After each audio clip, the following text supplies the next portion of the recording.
మేము పోయిన సంవత్సరము సిఐటి నుంచి నిరవధిక సమ్మె 24 రోజులు చేశాం. మా టెంట్ల దగ్గరికి మంత్రి సీతక్క కానీ సీఎం రేవంత్ రెడ్డి గారు కానీ మా దగ్గరకు వచ్చి మమ్మల్ని గెలిపించండి, మార్పు తీసుకురండి, తీసుకొస్తే మీకు కనీస వేతనం 18,000 చేస్తామన్నారు. మేము 26,000 కోరాం సార్, వాళ్ళు 18,000 చేస్తామన్నారు. మా డిమాండ్స్ ఏంటంటే ప్రధానంగా మాకు 18,000 తను ఇచ్చిన ప్రకారమే, తను మాట ఇచ్చిన ప్రకారమే 18,000 సాలరీ చేయాలి. అదే ప్రియంసి విద్య అనేది కొత్త ఒకటి స్కీమ్ తీసుకొచ్చారు సార్.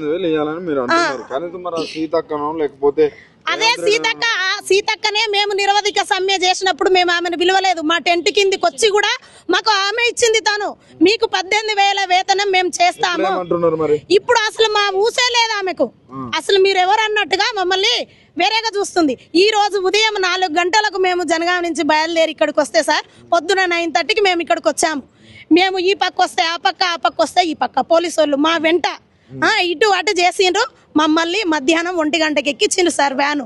ఇక్కడ నుంచి మొదలుకుంటే ఆర్టీసీ క్రాస్ రోడ్, మళ్ళీ అక్కడి నుంచి ఇక్కడికి, ఇక్కడి నుంచి ఇక్కడికి. కనీసం ఒక 60 సంవత్సరాలు నిండిన వృద్ధులు ఉన్నారని చూడకుండా కూడా, మాకు కనీసం మంచినీళ్ళ వసతి లేకుండా కూడా మమ్మల్ని ఒక పిచ్చోళ్ళలాగా దింపుతున్నారు వీళ్ళు. ఈ ప్రభుత్వానికి వెహికల్లోనే తిప్పుతున్నారు. లేదు, మమ్మల్ని అరెస్ట్ చేసినప్పుడు మీ బాధ్యత ఏంటి? మమ్మల్ని ఎక్కడన్నా తీసుకెళ్లి ఏ స్టేషన్లోనన్నా మమ్మల్ని అరెస్ట్ చేసి మేము ఇంతమందిని అరెస్ట్ చేశామని చెప్పి మీరు ప్రూఫ్ చేసుకోవాలి. మమ్మల్ని అక్రమంగా నీళ్లు లేకుండా కనీసం వాష్రూమ్కి వెళ్లకుండా కూడా మమ్మల్ని వ్యాన్లోనే నిర్బంధంగా బంధిస్తే డోర్లు తన్నుకొని మేము బయటకు వచ్చినాం. ఇప్పుడు ఇంత అక్రమంగా పోలీసులు మా మీద దౌర్జన్యం చేస్తున్నారు. ఏం చెప్తారు రేవంత్ రెడ్డికి? ఏం లేదు, వాడికి సిగ్గు శరం ఉంటే వాడు గద్ద దిగాలి, లేదంటే మాకు ఇచ్చిన మాట నిలబెట్టుకోవాలి అంతే. ఒక ఆడవాళ్ళ ఉసురు తలిగి నాశనం అయిపోతాడు. ఆ ఉసురు అయితే పోసుకుంటున్నారు. వానికి చేతగాక చవటాయి పోలీసు వాళ్ళని అడ్డు పెట్టుకొని ఆడవాళ్ళను అడ్డుకునే దమ్ము లేక వాడు చైర్లో ఏసీలో కూర్చొని మమ్మల్ని ఇది చేస్తున్నాడు సార్. మా న్యాయమైన డిమాండ్స్ ని మాకు ఇవ్వాలి. అంటే డైరెక్ట్ ఆయన పోవచ్చు కదా, ఆయన ప్రజాపాలనలో నేను కలుస్తున్నా అంటుండు, ప్రజావాణి ఉంది అక్కడికి ఇచ్చినాం సార్. అక్కడ అన్ని ఇచ్చాము, ధర్నా చేసామని కలెక్టరేట్ లో ఇచ్చాము, ఎమ్మెల్యేలకు ఇచ్చాము, ప్రతి ఒక్కరికి ఇచ్చాము.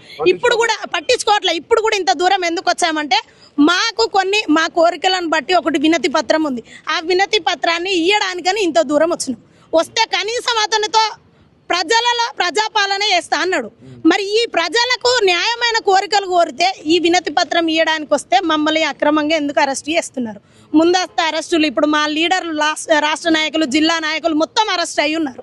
ఆయన మేనిఫెస్టోలో పెట్టిన ప్రకారం 18,000 వేతనం ఇవ్వకపోతే ఎంత దూరమైనా వెళ్ళి అతన్ని గద్దె దించడానికి మా ఐసిడిఎస్ వెనకకు పోసారు. ఇది మా అంగన్వాడీల తరపున మేము చేస్తున్న శపథం. చేయట్లేదు. బస్సు దిగగానే పోలీసులు అరెస్ట్ చేస్తున్నారు. అసలు ఆడవాళ్ళకు కూడా ఆడవాళ్ళకి రెస్పెక్ట్ ఇచ్చే అక్కడ కానిస్టేబుల్ కానీ పోలీసు కానీ రండి రండి ఇలా డీసీఎంలో పోదాం రండి, మిమ్మల్ని గుంజుకపోతా అని మమ్మల్ని అరెస్ట్ చేస్తున్నారు, మాట్లాడుతున్నారు. కనీసం వాటర్ కూడా తాగడానికి కూడా మాకు ఛాయిస్ ఇస్తలేరు. ఈ మహిళల ప్రభుత్వాన్ని పేరు పెట్టిండు కానీ మహిళలని అసలు ఘోరంగా, ఇంత ఘోరంగా చేసే ప్రభుత్వం రావద్దు కూడా. మళ్ళీ 18,000 మేము పెరగంగానే, మేము రాగానే 18,000 మీకు ఇస్తాము, మీరు ఏ పోరాటం చేయ ముందుకే మీకు ఇస్తామని అన్నారు. ప్రీ ప్రైమరీ తోటి ఇప్పుడు మమ్మల్ని ఉన్న ఉద్యోగంలో తీసేయాలని చూస్తున్నారు.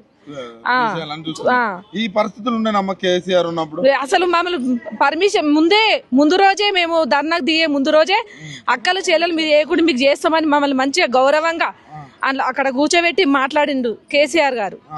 ఇంత ఘోరంగానైతే చేయలేదు. ఎట్లా ఉంది మార్పు అన్నారు? ఏ మార్పు లేదు, ఘోరంగా ఉంది. మార్పు అంటే ఇదే, ఆడవాళ్ళకు గౌరవం లేదు, ఇది మార్పు ఇదే. మహిళల్ని కోటీశ్వరాలు అన్నారు. ఏ మార్పు లేదు, ఏ కోటీశ్వర కాదు, ఇంకా అడుకోదినట్టు చేస్తున్నాడు మమ్మల్ని రోడ్లు ఎక్కించి. గెలిస్తే మాకు శాలరీస్ పెరుగుతాయని మేము ఆయనకు ఓట్లేసి గెలిపించినందుకు మమ్మల్ని ముక్కు తిప్పలే పెడుతున్నాడు.